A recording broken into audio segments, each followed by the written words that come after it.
大家好，我是小菜花，今天和大家分享香菇清洗方法和好吃的做法。香菇上有看得见和看不见的杂质和虫卵，接下来统统把它清洗干净。首先在盘子中倒入2-3勺盐，盐有杀菌的作用。接着倒入一些淀粉，淀粉有清洁吸附的作用。再倒入清水，把盐和淀粉化开。紧接着把香菇放进淀粉盐水中，在淀粉盐水中不停翻动清洗香菇2分钟，让每一个香菇都泡洗在淀粉水里。然后在香菇上放一个碟子，把浮起的香菇浸泡到水里，泡10分钟，让淀粉沉淀。10分钟后，淀粉吸附香菇上的杂质沉淀。香菇浸泡好后，把香菇的蒂去掉。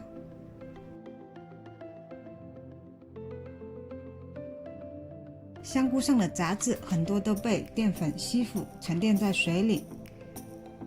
本来白白的淀粉盐水，洗完香菇后又黄又脏。然后再倒入清水，多换几次水，把香菇清洗干净。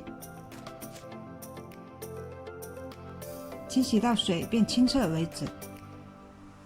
这样清洗完后的香菇特别的干净清爽。把洗干净的香菇切成片，再拍扁几瓣蒜，然后再切上一些上海青、菜梗和菜叶分开放，最后再切1-2根火腿肠，切成片。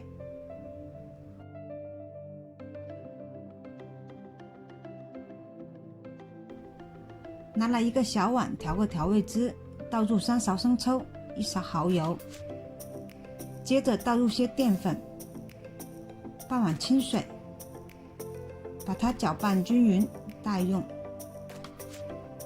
锅中水烧开，倒入切好的香菇，把香菇烫至断生，捞起控水。